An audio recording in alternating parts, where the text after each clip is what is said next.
two stout men, with torches in their hands, were walking fearfully, with hot breath inside a pyramid, shrouded in darkness. After walking for some time, they stepped into the library of the pyramid. One of the two men was holding a device in his hand, which he was looking at it by roaming around the room. That's when there was a sound from the device, and the breath of both the men stopped for a moment. Got the book. Now no one can stop us from becoming rich. Be careful, bro. I have heard the news about that book. The book would have been very dangerous. And because of this, many people lost their lives. Brother, stop speaking and start digging. Now we will become rich. Ha ha ha! After saying this, both of them started making holes in the wall with a hammer. Both had come with the intention of stealing the book, and after some time, they got the book. But before that, they could open the book and read what was written in it. The whole pyramid started trembling. All the books in the library started flying on top of them. Due to this, he got scratches and cuts at many places on his face. But this was only the beginning of their trouble. Before that, they could understand something or get out alive from this pyramid. Millions of flesh-eating insects started coming out from the corner of the library and started eating flesh from both of their bodies. In just a few minutes, both of them turned from alive to dead. If anything was left, it was their skeleton, which they had left behind in this world. As soon as they died, the ground started trembling once again, and the skeletons of both of them got buried in the ground, along with the book, and it was never known that anyone had come here. All of you must have seen and heard the story of Egyptian mummy in the films. But have you ever thought if such a mummy returns among humans in today's world and brings with it the dreadful scene of devastation, death and helplessness? To excavate one such mummy, an expert team of archaeologists from 3 different countries has come to this huge pyramid of Egypt. The team consists of an Indian origin, Seema, and her husband, Eric Brown. Excavations were underway in the library of the priest, Imhotep. Only then, after digging deeply, there was a sound of hitting a strong iron layer with the shovel of the workers. Hearing this, everyone's hands froze for a moment. Seema and her companions understood that perhaps their wait is over. Seema and Eric also took their tools and immediately jumped into the pit and very carefully started brushing off the mud that had accumulated on top of the coffin. When the upper part of the coffin became clearly visible, so everyone immediately took the coffin out of the pit. As soon as Seema came over the coffin, she read the Coptic script written on it. This coffin belongs to Ankhesenamun, wife of Emperor Tutankhamun. Before Seema could say anything else, the sound of workers shouting came from the excavation going on at some distance. They too had found something in the excavation. Eric and Seema also ran towards it curiously. On reaching there, the workers found a book, and along with it, a rotten skeleton hand was also found. Actually, this book was of Amun-Ra, who was called in simple words, the Merchant of Death. But to open this book, a key was needed, which had no known whereabouts till now. Eamon, the local guide and leader of the workers, looks at his watch and says, Sir, whatever digging has to be done, do it tomorrow. It is very dangerous to stay here after the sun sets. Eric and Seema get sad listening to Eamon because they wanted to stay here tonight and do some more digging. But due to Eamon's stubbornness and the workers leaving their work, they had to leave from there, even if they didn't want to. The workers put the coffin and the book in a tent outside the pyramid. Seema too was sad and sat in the library. But when she came out of the library, she saw something shining in a corner. When Seema went closer and saw, it was a ring. There was a star shape on the ring. Seema first stared at the ring and then suddenly put it on her finger and quietly went to her tent. After some time, Eric went to meet Seema at her tent.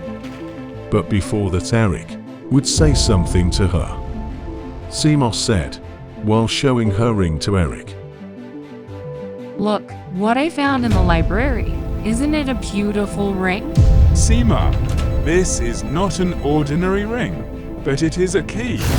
Key? Which key? The key to open the Book of Amun-Ra. And if my guess is correct, that book may also contain Anck-su-namun and many more secrets related to it, whom no one knows. But would it be right for us to open that book? Why are you thinking so much? Eric lovingly explained Seema and brought her to the same tent where the coffin and the book were kept. Seema opened the book with the help of the ring, muttering the mantras written in Coptic language on the first page.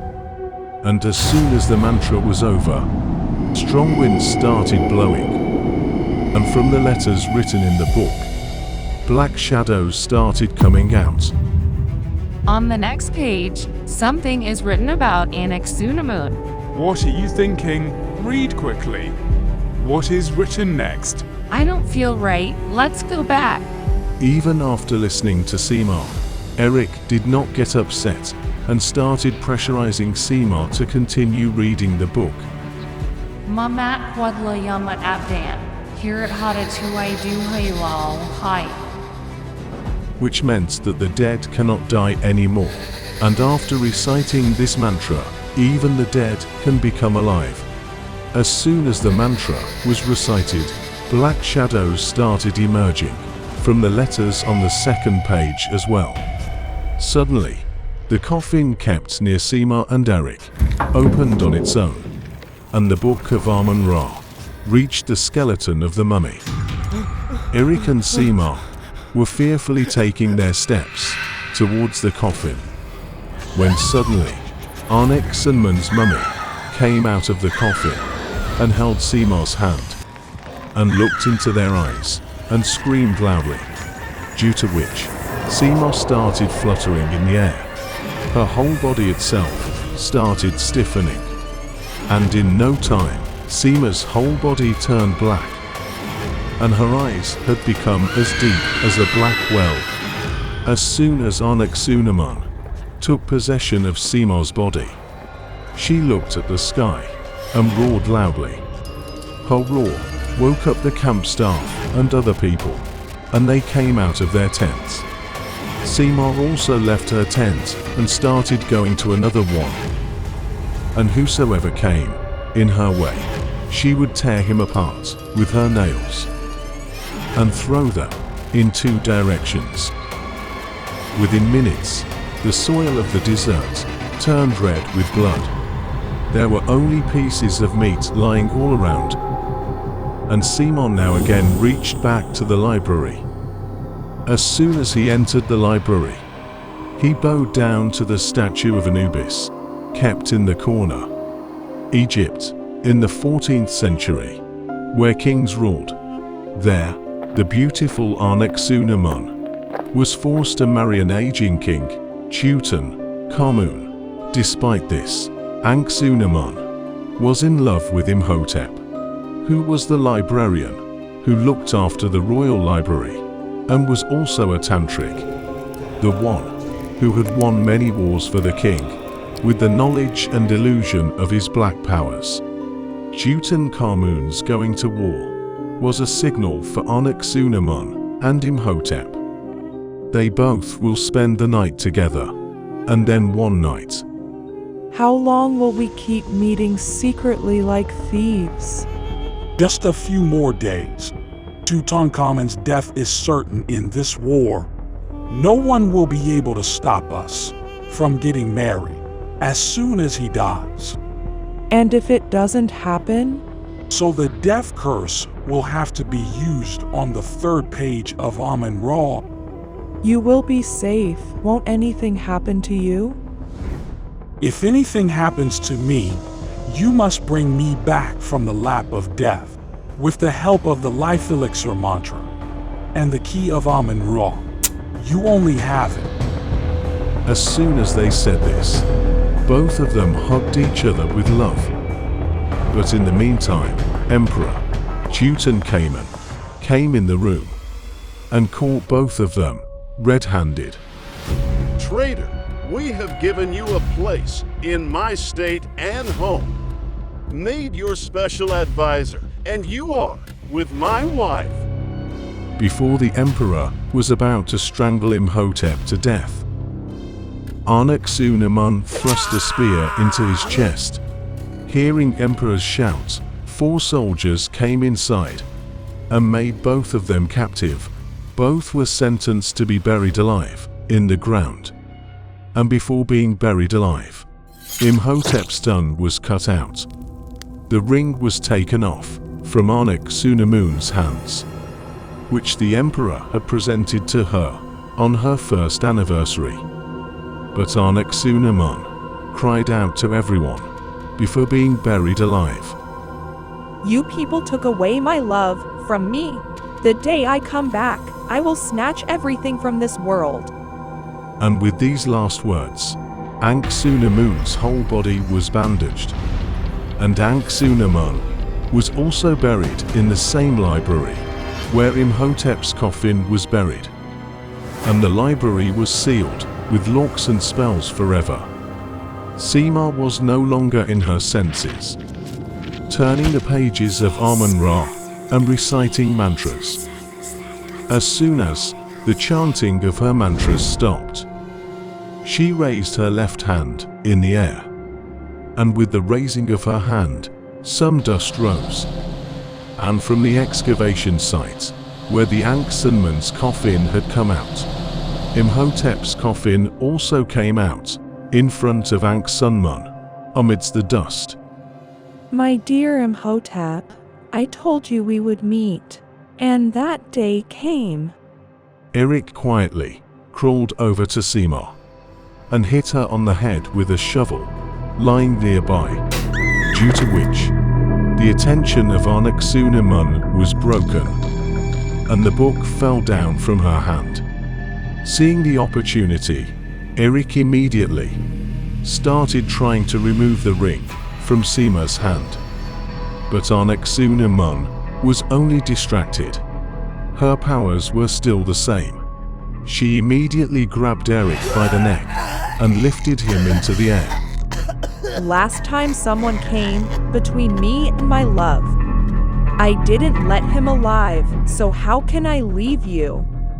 Having said this, Anck-su-namun severed Eric's head from his torso and threw it in a corner of the library, and picked up the book and started reciting the mantras. And as soon as the mantra was over, Imhotep's skeleton came out of its coffin and started eating flesh from Eric's corpse. After a few moments, Imhotep returned to his old form and threw the rest of Eric's dead body into his coffin and buried it back.